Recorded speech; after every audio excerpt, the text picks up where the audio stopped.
And if the chest is covered with water or sweat, wipe the chest before attaching the AED pads. But wipe the chest quickly. It doesn't have to be completely dry. Some people have an implanted pacemaker or defibrillator in the same place where you would put the AED pads. These devices look like a round or square lump, smaller than a deck of cards.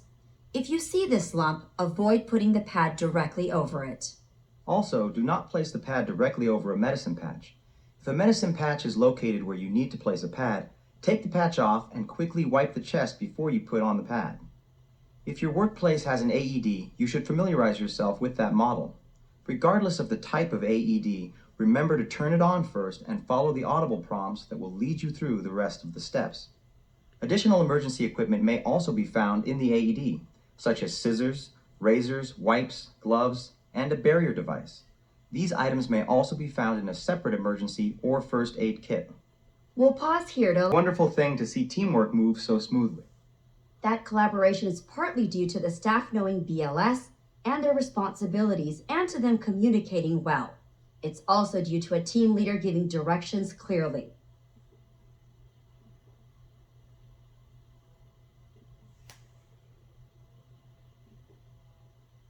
Successful team dynamics are critical during a resuscitation attempt. The interaction among team members has a profound impact on the effectiveness of each individual's performance as well as the patient's survival. The better you work as a team, the better the potential outcome for your patient. Successful teams not only have medical expertise and mastery of resuscitation skills, they also practice good communication skills and adhere to the key elements of effective team dynamics. These elements help teams work together in the most efficient way possible.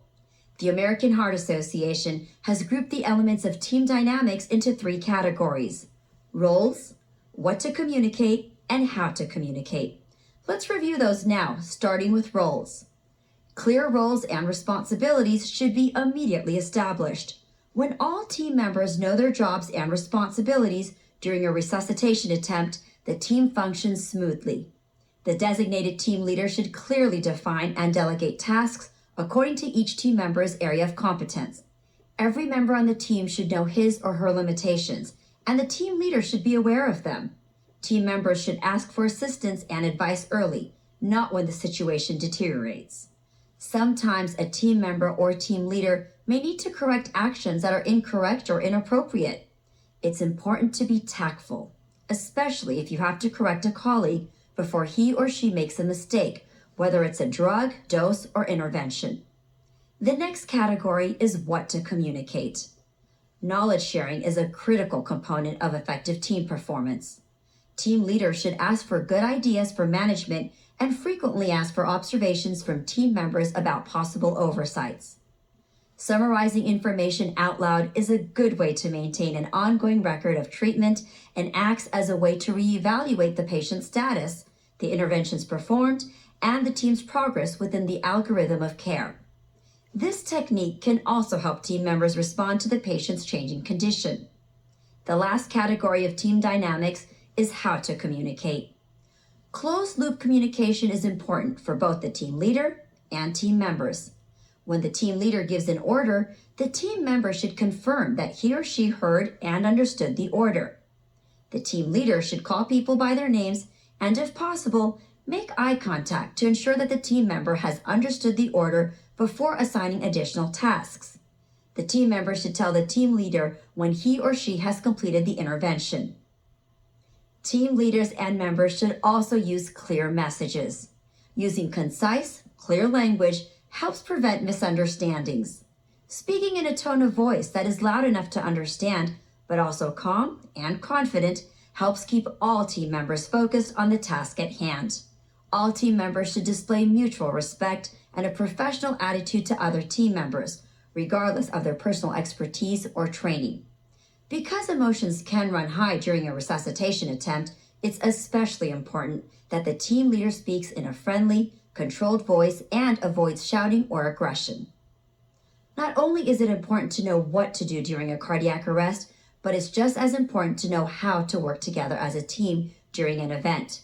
Debriefing as a team is an important component of every resuscitation attempt. Such debriefing during and after an attempt helps individual team members perform better, and it may also bring system strengths and deficiencies to light. Implementation of debriefing programs may even improve patient survival after cardiac arrest. Pediatric cardiac arrest is not as common as adult cardiac arrest, but it can still occur. In adults, cardiac arrest is often cardiac related, but in children and infants, it is often due to respiratory problems. Next, we'll see an example of cardiac arrest that underscores the fact that sudden cardiac arrest can happen anywhere, at any time, to anyone.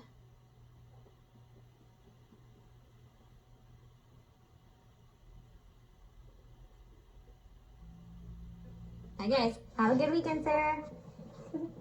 I'll see you on Monday, Johnny.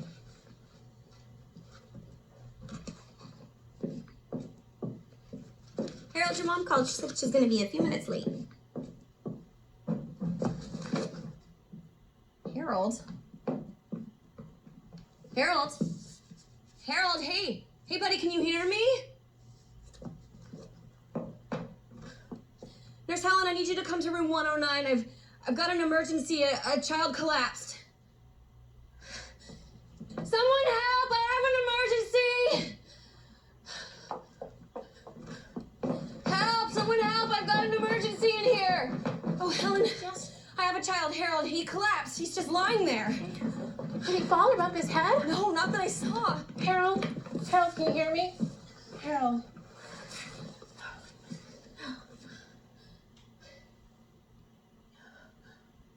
Go to my office and get the AED. It's on the wall in the hallway just outside the office.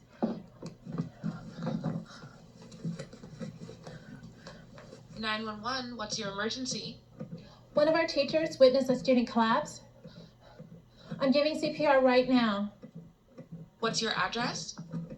Edison Elementary, 724 North Walk Drive, room 109.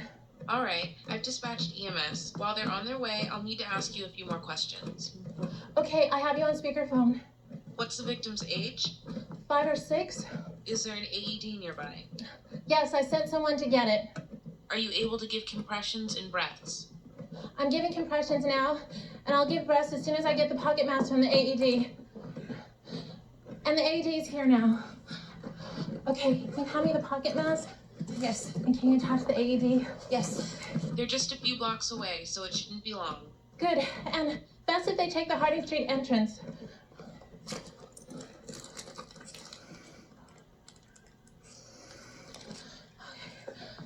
Attach pads to victim's bare chest. Do you know what the cause of the collapse was? No, he just slumped over. All right. Plug in pads.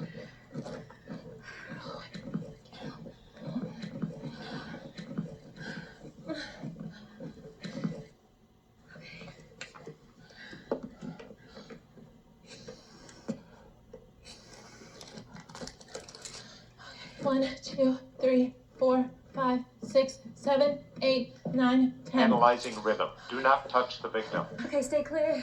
Shock advised. Charging. Stay clear of victim. Clear. Clear. Press the shock button now. Shock delivered. Resume chest compressions. I need you to count out loud so I can help you with your compression rate. 7, 8, 9, 10, 11, 12, 13, 14, 15, 16, 17, 18, 19, 20, 21, 22, 23, 24, 25, 26, 27, 28, 29, 30. You're doing great. They're pulling into the school parking lot.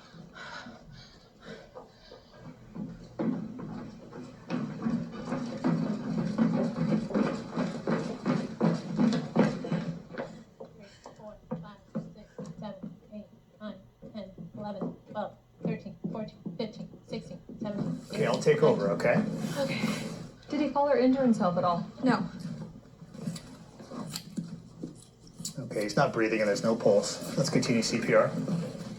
1, 2, 3, 4, 5, 6, 7, 8, 9, 10, 11, 12, 13, 14, 15. 1, 2, 3, 4, 5. Dispatch, 6, this is Unit 7, 705. We have confirmed CPR progress with the child. 12, 13, 14, 15. How long ago did he collapse? About 4 or 5 minutes ago. I started with CPR, I think it was 5 or 6 1, cycles 2, and 3, 1 shock. 4, 5, 6, 7. Okay, thanks for doing all that. Good job. 12, 13, 14, 15. 1, 2, 3.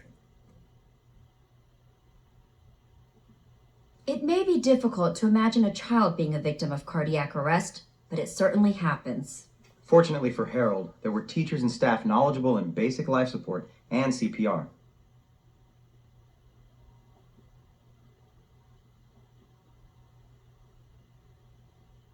There are some differences with BLS for children. One is the chain of survival. The pediatric chain of survival begins with the prevention of cardiac arrest, followed by early high-quality CPR. Next comes rapid activation of the emergency response system, followed by effective advanced life support, with the final link being integrated post-cardiac arrest care. So now, let's see that scene again and review some of the aspects introduced. Once again, we see a moment where it's unlikely that anybody is thinking about cardiac arrest affecting their lives. Much less in a group this young. When the boy collapses, the teacher isn't sure what to do. But even though she's not trained in BLS, her actions highlight one of the few important differences between BLS for adults and BLS for children. This is one of those differences. If a rescuer witnesses a child's collapse, he or she should first leave him, as Harold's teacher does, to activate the emergency response system and get an AED or a defibrillator. However, if the rescuer does not witness the arrest and is alone, if trained, she would be correct to perform 5 cycles of CPR before leaving Harold to activate the emergency response system. But when Helen, the school nurse, enters the room, she first examines the room for safety. Then she goes right to Harold and checks for responsiveness, breathing, and a pulse. She has the teacher retrieve the AED from outside her office, and she immediately calls to activate the emergency response system. And because no pulse is present, she starts compressions. In fact, with children and infants who have no pulse or a pulse of less than 60 with signs of poor perfusion despite adequate oxygenation, CPR should be started immediately. As the nurse continues CPR, she also gives the dispatcher information over the phone that will be relayed to EMS already on their way. And when the teacher returns with the AED and kit, she has the teacher provide the pocket mask from the kit so that she can give breaths, because earlier breaths are a higher priority in the rescue of children than in the rescue of adults. And it's important to note that delivery of breaths to children requires less volume and force. However, you still need to provide enough air to see the chest rise. As the teacher is getting the AED attached, the nurse continues with compressions and breaths in the 30-to-2 ratio. So here we see the shock delivered to Harold. It makes perfect sense for the school AED to have pediatric pads, though not all AEDs do. If there are no pediatric pads available, it's acceptable to use adult pads on a child or infant. Once the shock is advised and delivered, compressions are resumed. If 2 trained rescuers are available, the 1 rescuer ratio of 30 compressions to 2 breaths would switch to 15 compressions to 2 breaths. Now the EMS team comes in and assesses the situation. The nurse continues with compressions and breaths until the EMS team is ready. Then they'll continue CPR on site until ROSC is achieved, and they'll transport Harold to the hospital.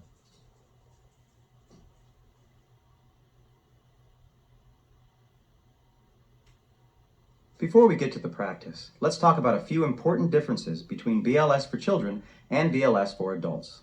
First of all, under the American Heart Association BLS guidelines, anyone from age 1 to puberty is considered a child. Under these guidelines, puberty is defined as chest or underarm hair on boys and any breast development on girls. When you're performing compressions on a child, it's fine to use 1 or 2 hands, whichever works for you and allows you to provide deep, effective compressions. To be effective, your compressions must go to a depth of at least 1/3 the depth of the child's chest. That's about 2 inches or 5 centimeters, and the chest must recoil completely between compressions. Also, whether the victim is a child or an adult, a single rescuer always uses a compression to ventilation ratio of 30 compressions to 2 breaths. However, as we mentioned in the recap of the previous scenario, if you are a 2 rescuer team and the victim is a child, the ratio changes and should be 15 compressions to 2 breaths. Another difference has to do with when to activate the emergency response system. If you do not witness the arrest and are alone, you should perform 5 cycles of CPR to ensure that the victim's brain is oxygenated before you leave the child to activate the emergency response system. However, as we saw in the previous scenario, if the arrest is sudden and you witnessed it, leave the child, activate the emergency response system, get the AED, and then return to the child to perform CPR. So now let's take the